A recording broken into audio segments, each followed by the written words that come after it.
¿Qué tal? Les habla Sin Mentiras. Que alguien me diga, por favor, se lo ruego, se lo suplico, en Latinoamérica, que en Perú no está en marcha un golpe de Estado por goteo.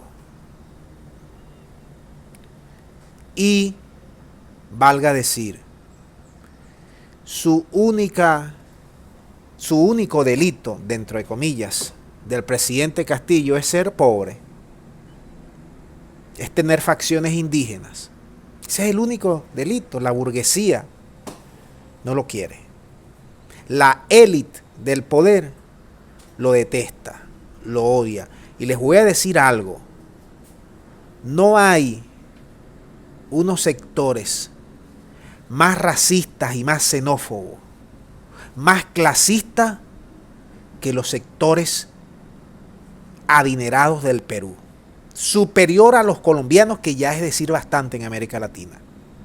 Superior a los brasileros, al mexicano, a los argentinos, a los de Venezuela, a los de cualquier otro país de Latinoamérica. Increíble lo que está pasando en Perú. Nosotros lo veníamos advirtiendo en nuestro canal. Ahora fíjate la última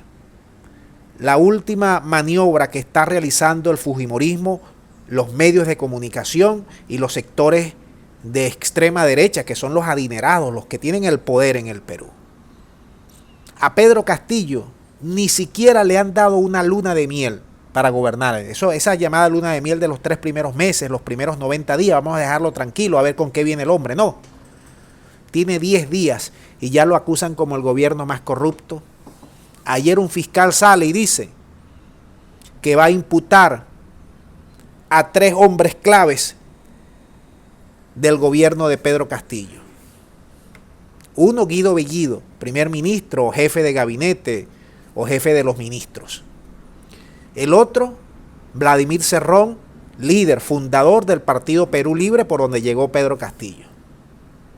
¿De qué se le acusa? Supuestamente de tener vínculos con Sendero Luminoso. ¿De qué más le están acusando? Bueno, que lavaron dinero en la campaña de Castillo. Después de esos van por la cabeza de Castillo. Por ahí van a comenzar. A Castillo no lo han dejado ni siquiera sentarse en la silla presidencial. Lo han amenazado constantemente. Todos los medios de comunicación, los grandes medios de comunicación del Perú están agrupados en una sola voz contra Castillo.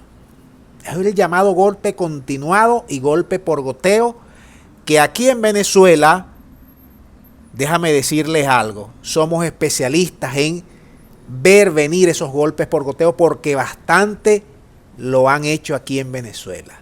Cuando Chávez y ahora cuando Maduro. Un golpe lento, a fuego lento, cocinado, muy bien llevado, siempre bajo la batuta de los medios de comunicación, los sectores empresariales, la burguesía, sectores diplomáticos, la élite del poder mundial, encabezada por el país poderoso y los europeos, y se va cocinando a fuego lento y comienza así, con aseveraciones que luego son magnificadas en los medios de comunicación, se le dan voces y voces largas y largas para intentar quebrar la percepción de realidad que tengan algunos sectores confundidos o sectores ligados a este gobierno de Pedro Castillo. Las presiones fujimoristas comenzaron, bueno, desde que ganó Castillo. Ya ustedes han visto que ella lo intentó y no pudo. Va a la segunda fase, la señora Keiko. Pero hay que decir igualmente, amigos míos de América Latina, Castillo, a diferencia de los 4 mandatarios que han salido por vacancia o por presiones en el Congreso, que ustedes saben que ahí en el Congreso del Perú se especializan en sacar presidente cada año prácticamente. A diferencia de esos señores presidentes corruptos todos, Castillo tiene pueblo, tiene dolientes, tiene sindicatos, tiene gente en las comunidades rurales, en las comunidades deportivas, de campesinos. Entienden una cosa que es crucial y es transversal, que es una lucha de clases, que es una lucha contra la burguesía, que es una lucha contra los medios de comunicación que a su vez pertenecen a la burguesía, que es una lucha contra los factores externos, exógenos, que quieren seguir esquilmando la riqueza de los pueblos. Esa es la lucha. Y esa es la que está planteada. Vamos a ver el fuero de Castillo, vamos a ver el fuelle de Castillo, vamos a ver si el hombre tiene piel de cocodrilo para enfrentarse a todas estas amenazas y a todas estas cantidades de propaganda que le van a lanzar, ya le están lanzando, y puede emerger con el pueblo y puede mantenerse con el pueblo, vadeando estos sectores extremistas del dinero del Perú y de otros países. Vamos a dejar el video hasta aquí, no sé qué ustedes opinan, muchas gracias y será hasta la próxima.